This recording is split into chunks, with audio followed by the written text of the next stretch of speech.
Hi, welcome to another episode of Stay Healthy Doctor Talk. In our last episode, we talked about the office syndrome, what is it, and the spine issues that are involved, how it is affected. I'm Dr. Jinda Dumpanyavid, and I am Senior Coordination of the Medical Coordination Office. And here I am with Dr. Verapan Kuansongtham. He is our neurosurgeon and also director of the Spine Institute. And he will come to talk about the continuing of our last episode on the office syndrome and how it leads to chronic spine issues. Thank you, อาจารย์ สวัสดีค่ะ สวัสดีครับ So, อาจารย์คะ last time we had a really good talk with Dr. Suti and you, and Dr. Suti was our physical therapy doctor, and you are our spine surgeon. And we went deep into about how the office syndrome is and how it affects the spine.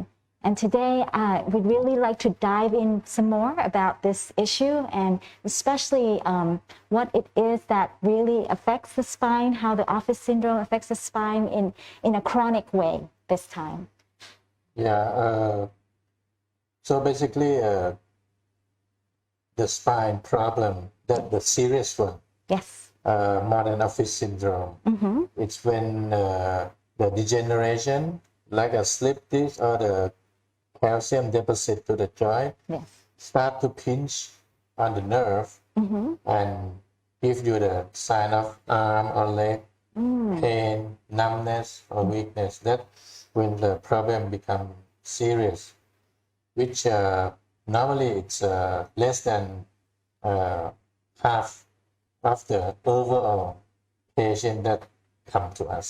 Okay, so I will show you Yes. the slide to give you some idea. Yes. When we talk about the spine, Yes. there are roughly three important parts. The neck, you see the lordotic curve, the kyphotic curve of the thoracic spine. Yes. The neck is cervical spine, Yes. and the lower back, again, with the lordotic curve, we call it the lumbar spine. Yes. So most of the problem happen, even office syndrome or the real spine problem happens on the lower back and the neck because it moves a lot. Yes. For the thoracic spine, you have 12 pairs of ribs, limit the motion. So the problem is not very common. And last time we talked about the neck pain, the back pain. When we say back, it's the lower back, and neck pain is basically is the upper back. Yes.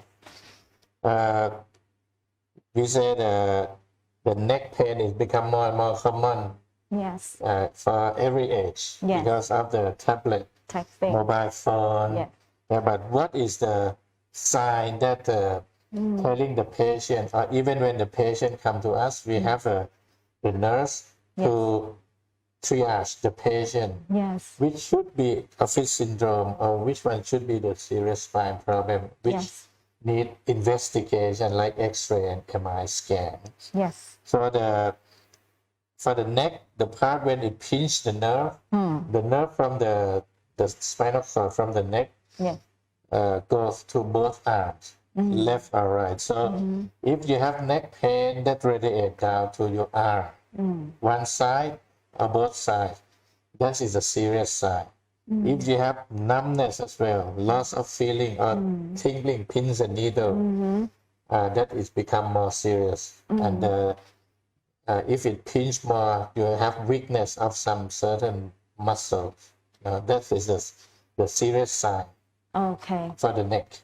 So sometimes patients can have different types of symptoms, but the ones that are really, we need to be aware and very careful are these sensations that come to the arms, either both sides, especially the weakness, right? That's really serious. Yes. But normally, if you are not very energetic people that you always go to the gym, Yes. most of the patients, they don't notice weakness. Yes. They notice the pain or the tingling numbness instead. Okay, so The weakness, normally we do physical exam and we find the weakness. And for the lower back, from the slide is the same. The nerve from the lower back goes down the leg, either one side or both sides. So it comes with the back, sometimes you don't have back pain.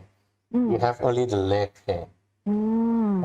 And tingling and weakness. And I separate into two kind of symptoms that bring patient to us.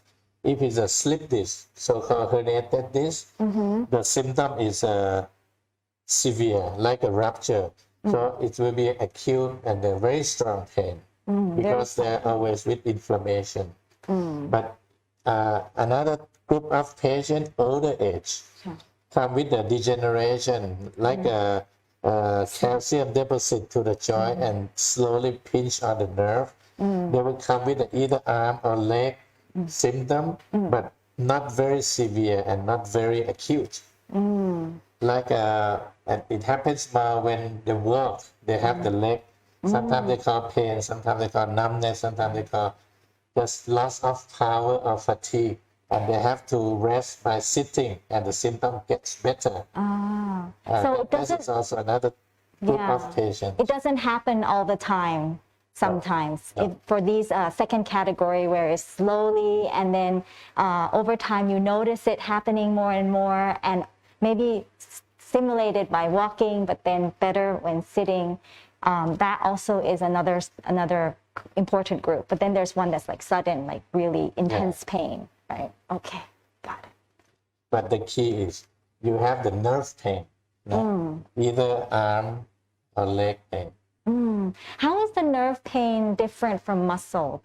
Is there really something to indicate? Like office syndrome, if you put yourself in some certain position for a long time, you have the fatigue. You can have the pain on your arm, but not the whole arm, because the nerve run down. The compression is at the neck, but you have pain the whole leg around. But if you have the muscle pain or joint pain from office syndrome, you have either the wrist, the finger, or the elbow, but not we call radiating pain, the pain that travel along arm or the leg.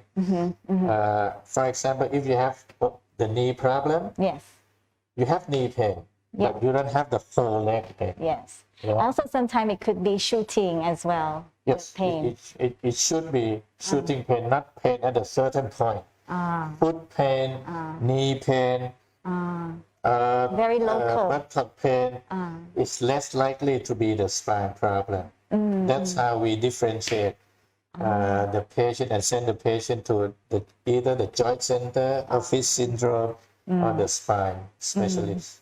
Okay, that's very clear indeed. So different types of pain can be indicative of whether it's from the nerve or from the muscle. But if they don't know, if you are really not sure, then it's best to just come in. That's why we have the 20th floor at Bumrungrad Clinic building. We have the Spine Institute. We have the rehab. We have the joint expert medicine center and the orthopedic on the same floor, because we use the same team to differentiate the patient and send to different clinic. And then if not, the doctor will refer to another specialist. So it's best to let our doctors be the one to differentiate between this, and you communicate to each other anyways. Okay, And normally when we see the patient with the serious spine problem, with the sign that we just mentioned, the most dangerous sign that some patients think that it may be from the brain. It's a walking difficulty. It can be from the brain, but it can be from the spine as well. Loss of balance, walk like a robot, and sometimes decreased sexual dysfunction, decreased sexual function, and also the difficulty to control the urine and the stool. That is the dangerous sign that you need to come to see the doctor quite urgently to investigate. Do you see patients who sometimes have these signs without any pain? Sometimes? If it's from the lower back, it's compression of the nerve. Yes. If you the bladder dysfunction, Yes. it should be accompanied with the pain. Okay. But if it's a spinal cord compression from the neck and from the thoracic, sometimes you don't have neck pain at all. Oh, okay. Because the spinal cord, Yes. if you press on the spinal cord, if you can, you have no pain. There is no Yeah, nerve because spinal endings cord there. itself is considered as a tail from the brain. Ah. Yeah, but if it comes to the lower back, Yes. there's no spinal cord. Ah. There's a nerve. So anything compressed to the nerve, you have pain.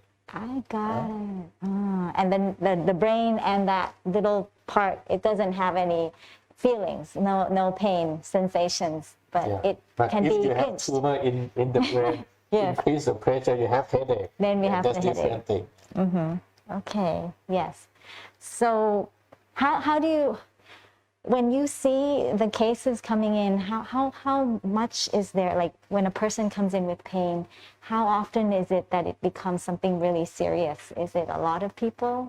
Because we are the specialist center, Yes. so it's not like the patient have back pain for 2-3 days and come to us. They go to the pharmacy. Even come to us, if there's acute pain, no radiating pain, we send to the office syndrome clinic or the rehab.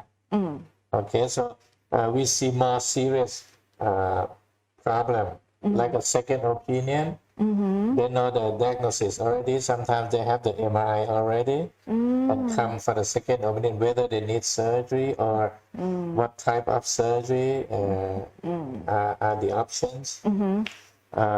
So like from the slide, to have the overall idea, Yes. most of the patients that this is in general, 60% can be treated with the bed rest, pain medicine, and physiotherapy. 60%, and another 40% that become chronic radiating pain that we need to do X-ray and MRI, Yes. and have some more intensive treatments like we call intervention, like cortisone injection, radio frequency or laser therapy to the spine. And only around 10% that really need surgery. So here at Bumrungrad, we are very strict about the indication intervention, to do intervention and indication for surgery.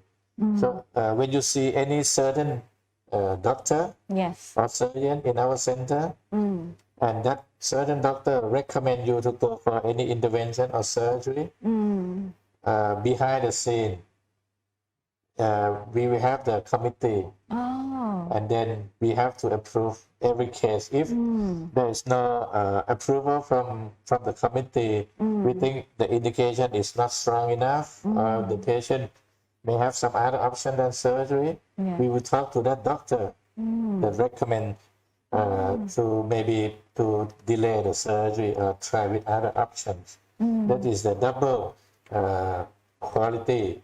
So any doctor that you come to see, Yes. You get the group decision Wow. on top of the individual decision. This is our policy, and in every case. Wow, this is really about quality, making that decision and very standardized care. So am I getting it right that actually, so even if a person has these warning signs and did the investigations and show that there is a disc, for example, that has been herniated, it still can be conservative for a while. Yes. And only maybe as you do a stepwise approach to see the symptoms, then you can have other treatments. So if there is an indication for surgery, like you see from the slide, if you have the persisting pain, that you prove from the X-ray, MRI, physical exam that it's come from the certain joint, and you try with other treatment already, Yes. and it failed to improve the patient. So we have indication for surgery. But if the patient come maybe not that long, but with a certain muscle weakness, that can create a disability. permanent disability. So we do surgery. And the third one is the most dangerous if it affects the gallbladder. Of course, we don't wait. So only the patient with the pain that we have more options and more time to treat without surgery. What happens if we do wait? Like, not us, but maybe patient, they wait and they don't know. Can you let This is a very good question, and it's very common questions from the patient. Yes. I always answer, number one, the spine problem, Yeah. it won't kill you. Okay. Okay. But if you have the gallbladder, I recommend don't wait, because if we delay the surgery, after we free the nerve, it may not come back. Oh. Okay. If that gallbladder dysfunction means that the compression is very bad, very So it's been severe. pressing at the very crucial place. And then the nerve can be dead, and then when you rescue the dead people from the water, you don't send to the hospital.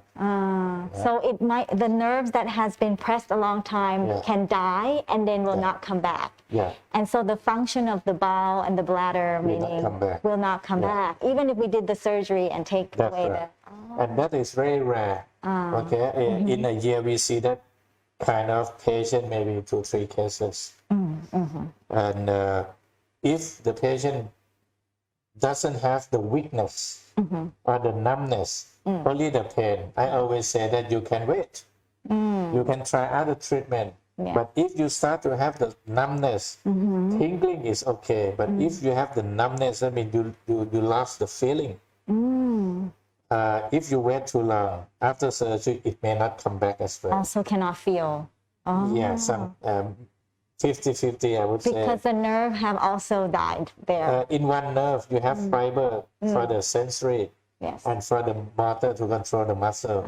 The motor is easier to recover, but the fiber that control the sensation, Yes. very difficult to recover. So for the same patient that come with the pain, Yes. numbness and weakness, what we always say to the patient that Yeah. undergo surgery is the pain is the first thing to recover, because we free the nerve, the pain is 80-90% of the pain will be gone. The second thing is the muscle power. The last thing, and may not come back It's a feeling. fully, is the feeling. Yeah, so as long as the patient doesn't have the real numbness or weakness or gallbladder symptom, Yes. we try other way. Like in the slide, we try with the intervention, we inject the cortisone, which is the most potent anti-inflammatory agent into the spine to reduce the inflammation, hence reduce the pain.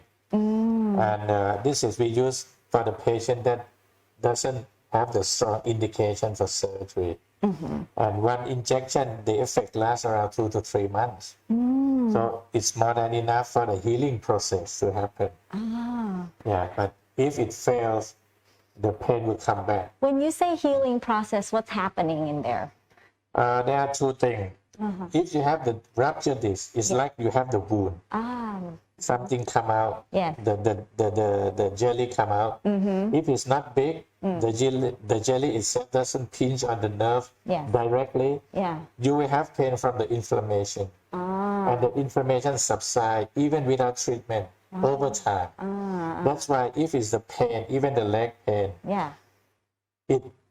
most of the disc herniation recover without surgery. So the within body 3 months. reacts because there's inflammation and there's pain, but then over time as it heals, Healing.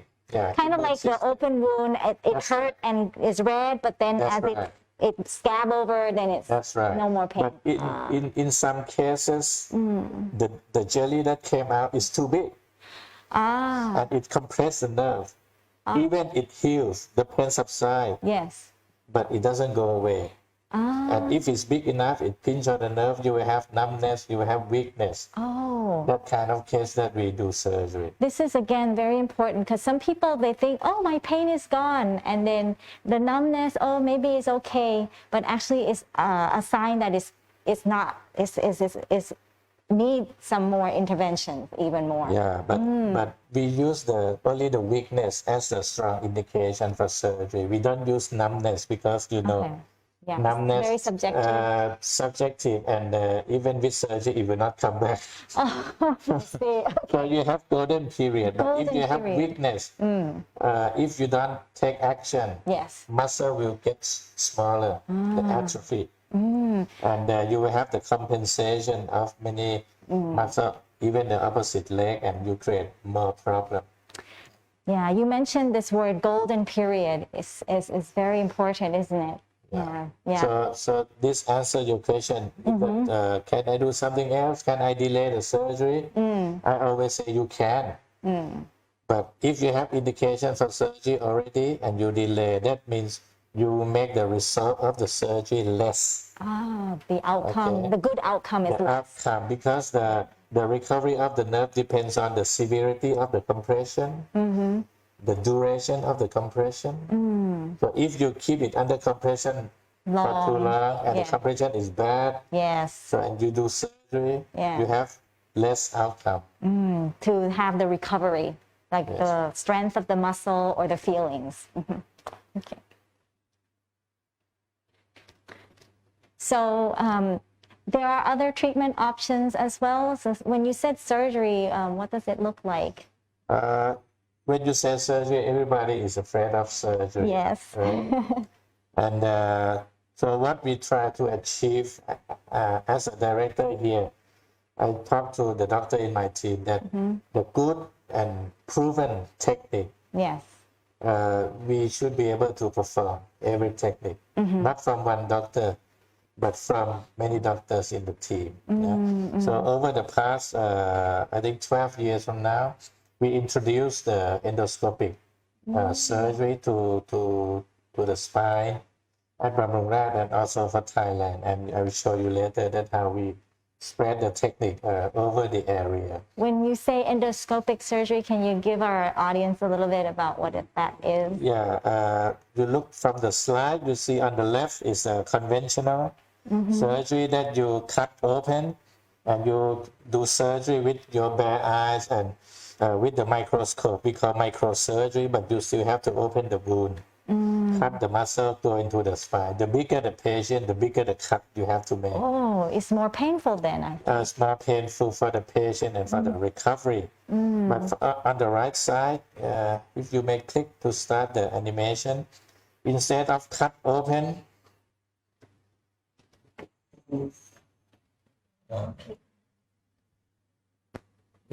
instead of cut open, we make a small cut about 8 millimeters and insert the endoscope.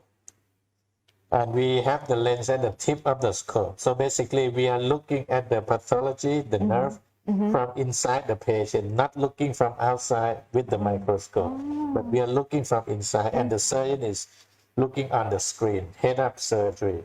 Wow. Yeah, so inside So we you're do the literally same. like in there and looking out. Inside we do the same. We free the nerve, but along the way we don't have to cut too much.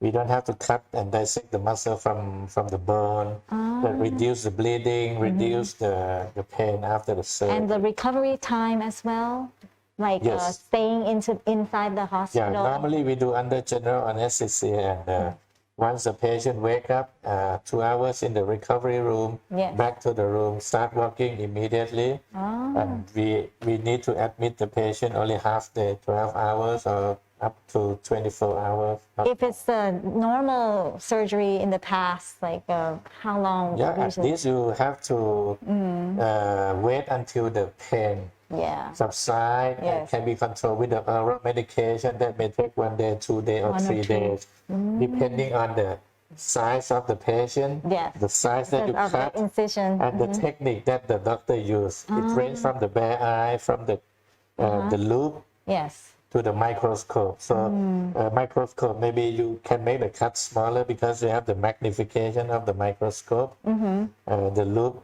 you have to cut bigger, something like that. But for endoscope, it doesn't matter how big the patient is. So you cut 8 millimeters because we are looking from inside the Yes. patient. That's a key difference. Wow. And this is the wound. Very So- small. Yeah. So this is the patient weight over 100 kilo. And we start doing, I myself start doing this technique since 2007. It's 14 years already. Were you the first person here doing this? We don't want to mention it first. but what I can say is Yes. I am one of the pioneer, the one that introduced this technique to the world is Professor Sebastian Rutten from Germany. ค่ะ And we are partnership since 2007. He introduced since maybe 2002 or 2003. So I joined him 5 years. So in it was Germany like after almost that. 20 years ago, and then you Almost, became. yeah. With the interlaminar. The endoscopic done before many decades, but is a different in technique and outcome. But with a very standardized good outcome is from Professor Sebastian Rutten. So we have done more than. So there's many different kinds of endoscopic techniques as well. Yes. But the one that we brought in Bumrungrad is a from standardized the one. standardized and from the German professor. And we have done over 1,300 something. 40 cases, yes. Yeah, and we have even publication, our results, 2-3 papers already. Yes. And this is the real surgery. Yes. Okay, we look into the nerve, and this is your view, right? Yeah, this is what I really see from the operating theater. You see with the light, with the lens at the tip, Yes. with the water irrigation all the time. Yeah. Unlike the laparoscope in the abdomen that you need 3 to 4 holes. This is one hole. And we make a water irrigation all the time, make the vision clear. And with the bleeding, we can stop the bleeding with the radio frequency. And I saw there's like something that snip away. Yeah, and you see the nerve at the top of the screen. Yes. We use the sheath to protect the nerve, and we squeeze the disc out here. You're snipping out the disc. So key is we see the nerve all the time. So, That's the safety, and we see it very clearly. You may have heard some smaller technique, 3 millimeter, 2 millimeters, yes. but that's not the surgery. Whatever they call laser, this and that, it fall into the intervention technique. Oh, in the And one that we said. intervention is not the real surgery. You don't see it all the time. The key of the success and safety is you have to see the pathology, see the nerve all the time. Wow. And This is how that I mentioned to you before.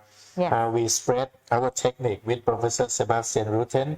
We have been organizing the workshop together twice a year in Germany and once a year in Bangkok in Bumrungrad Hospital since I joined Bumrungrad 2009. Yes. So we have trained over 2,000 spine surgeons all over the world by Of this doing this technique. workshop. Oh, wow. I love how you talked about the safety because we really need to, patients are really expecting that they can come and feel that you're in good hands, that it's safe, that even though it's such a close proximity between that disc that disrupt and the nerve, you will always have it intact and not injure it. And that's because you see it all the time. It's very, very important. You get the point. It make it look easy. This is the first time that I met Professor Rutten. Yes. That's what I told him. You make it look very easy. 8 millimeters, work immediately, but I know it's not easy. And he smiled. And then that's why we organized the workshop. And over a decade, more and more spine surgeons keep coming to have the workshop to get the training from us. Yes. Because it's easy from the patient side.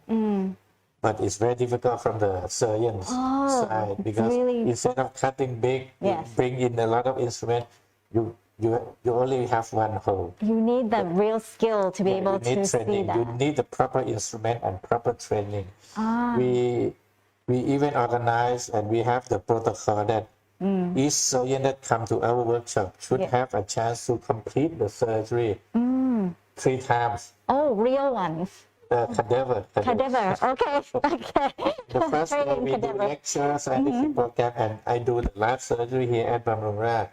Show the real surgery broadcast to the conference room. And the second day we go to the lab. We demonstrate again, and we let them try, and they have to fulfill our Criteria, requirements to finish.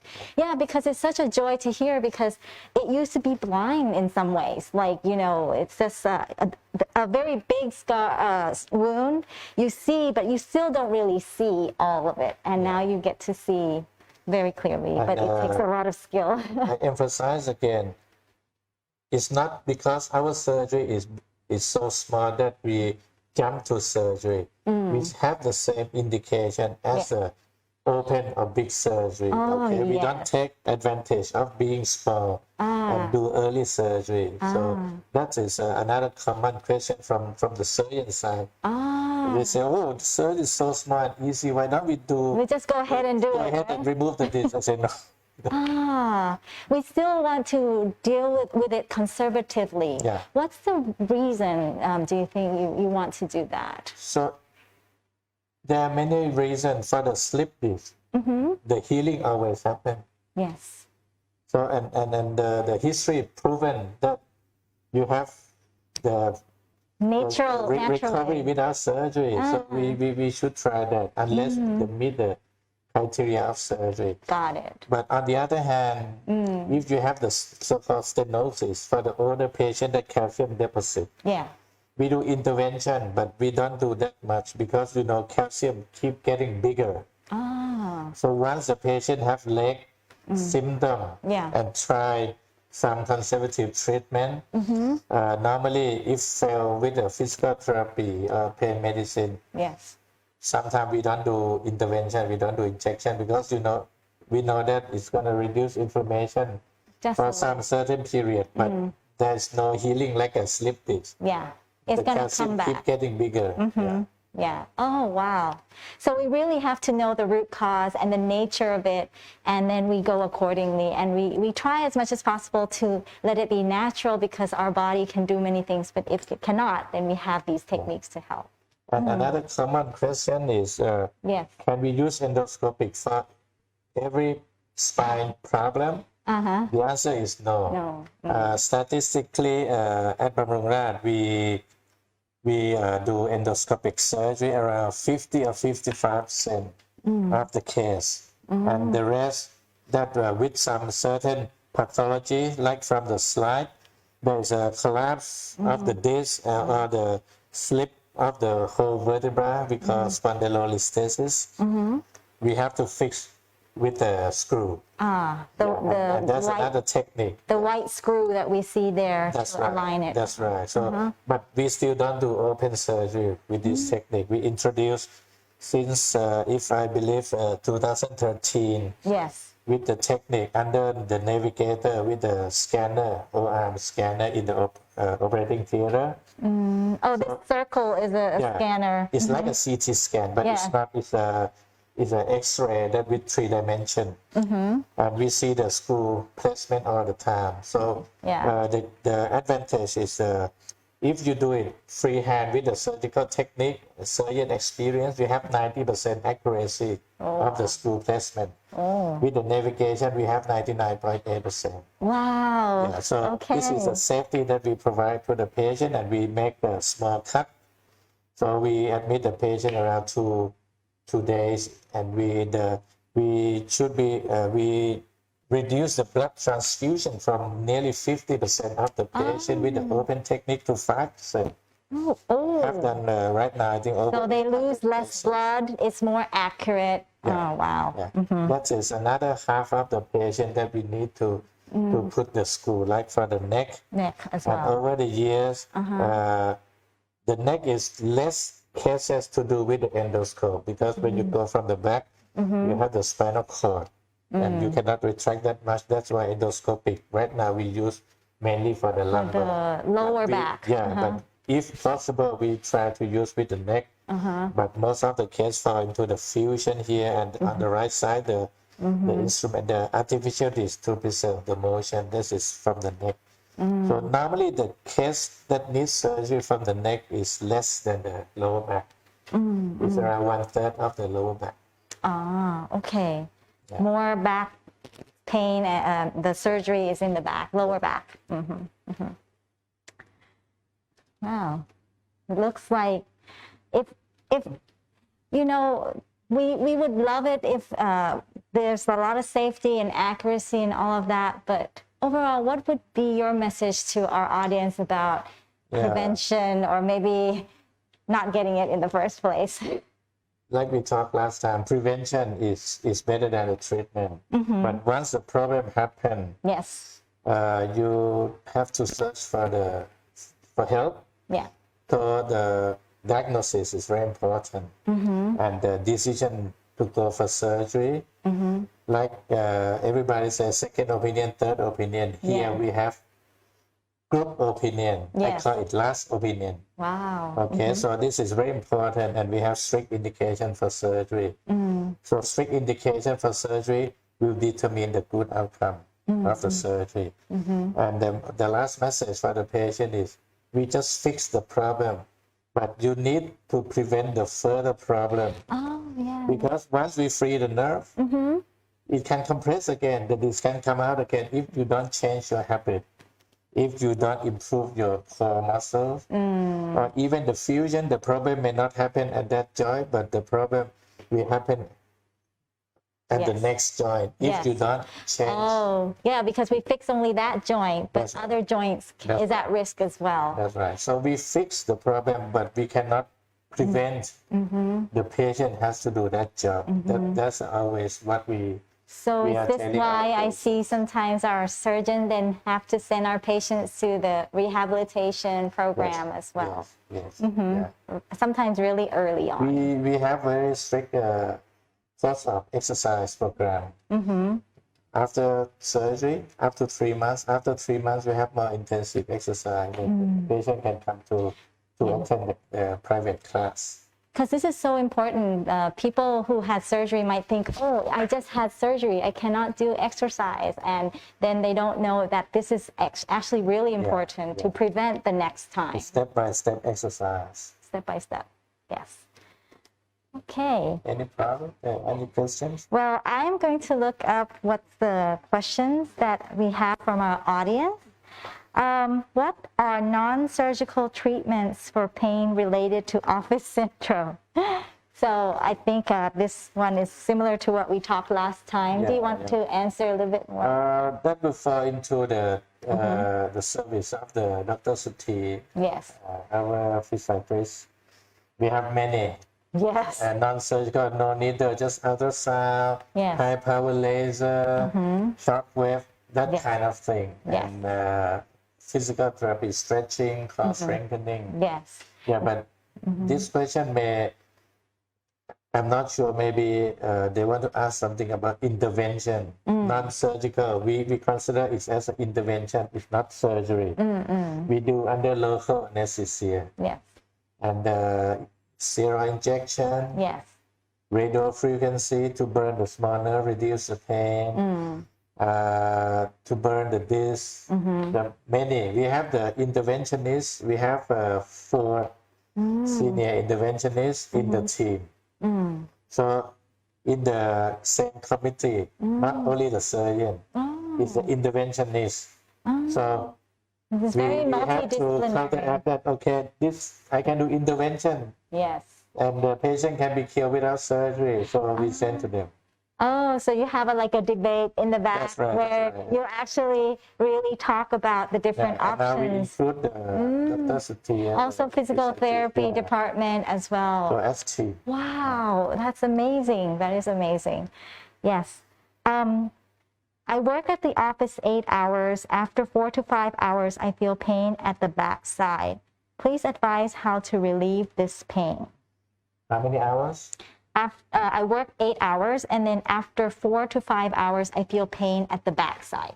Yeah, so this very common question, like last time, that you have to keep moving. You cannot just sit there for 3-4 hours. Yes. Maximum 2 hours. You have to get up, go to the toilet, or do some stretching Yes. at your station, Yeah. and also the working position, the good chair, Yes.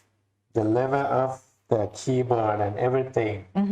Yeah. So, and if you have good instrument, make sure that you use it properly, not like this. You have excellent chair, but Yeah. you don't lean on it. You don't put it near to the monitor. So that if we kind of keep thing. leaning forward, jutting out our jaw, that's a bad posture. That's yeah. right. Okay. And yeah, working too long will definitely have the pain. How do we know if back pain is muscular or spinal? If it's a back pain, no radiating pain, okay, you cannot tell. Ah. Okay, so normally when the patient come with a back pain or neck pain, Yes. we treat it like a muscle. And the response to the treatment is different. If it's from the muscle, you see the big improvement within 1 to 2 weeks. But if it's some slip disc, some serious problem, Yeah. even though it doesn't pinch on the nerve, give you the leg pain or arm pain, it will not recover that quickly. Like say some slip disc in the middle that doesn't give you the leg pain, give you only the back pain. You give the same treatment like a muscle pain, Yeah. it will not improve easily. Yeah. So what we say to the patient that come with the acute back or neck pain, Yes. if we don't see the red flag that we need to do the MRI, we treat as a muscle pain. And if it's not improved in a certain time, Yes. we investigate. Okay. That's another type of path to go through if we cannot. Because even the muscle pain can be very bad. Yeah. Sometimes you cannot differentiate the muscle problem from the spine problem only from the severity of the pain. And we don't want to do MRI for every case or anything. Yes. We do MRI only when the patient have the radiating symptom. That we talked about, yes. What is the best treatment options for C6 level spinal cord injuries? This is another thing. This is the spinal cord injury, maybe from accident. So it depends. On what it is. If you have the compression, of course you have to free the spinal cord. But if you don't have compression, like hyperextension surgery, like a whiplash, whiplash, so surgery is not an option. So you wait for the recovery and physical therapy. Depends on if the bone is affected or is just the cord. We differentiate into 2 categories. If you have the instability, fracture instability, yes, you have to do surgery to fix the spine. Or free the spinal cord as well. Yeah. But if it's stable, then maybe you can decide on Stable, no compression. You just wait for the recovery. Conservative. Conservative treatment. Oh, I feel back pain after sitting for half an hour. What should I do? Half an hour only. The first thing that you have to ask yourself is what type of sitting position. The worst is sitting on the floor in bed with the legs the same level. So maybe after 20-30 minutes you have back pain, you have to change position. But if you are sure that you sit properly, yes, that is you need to see the doctor. It's some concern. It's too short that you can sit. Normally, and if it happens only 1 week, 2 weeks, we treat like a muscle pain. But if it happens more than 3 months, we call chronic pain. Yes. Chronic back pain. Yeah. In that kind of patient, we do X-ray and MRI to exclude the spine problem. Okay. So my answer is if it's chronic, more than 3 months already, you come to the doctor and we do X-ray and MRI scan.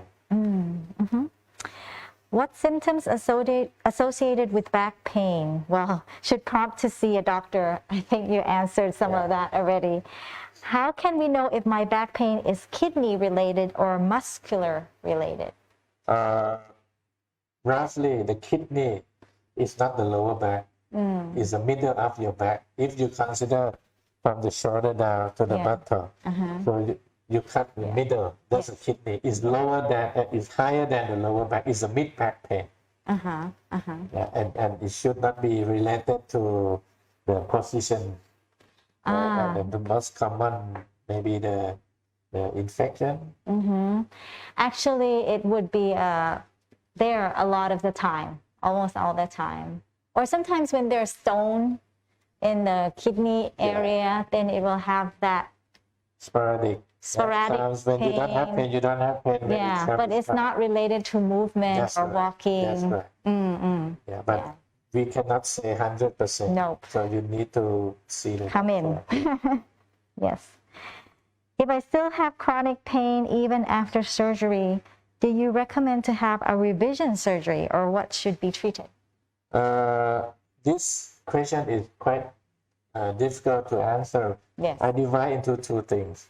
Because normally the main indication for surgery is the nerve compression, right? Yes. Weakness. Yes. Radiating symptom.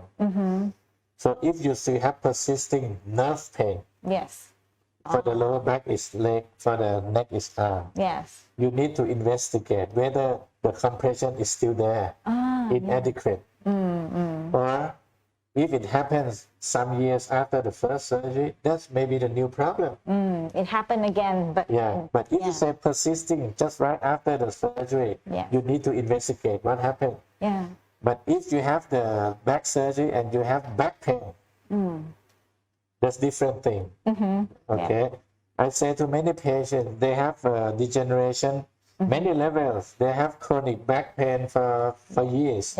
But one day they have the nerve compression, leg symptom. That case we do surgery to relieve the leg symptom.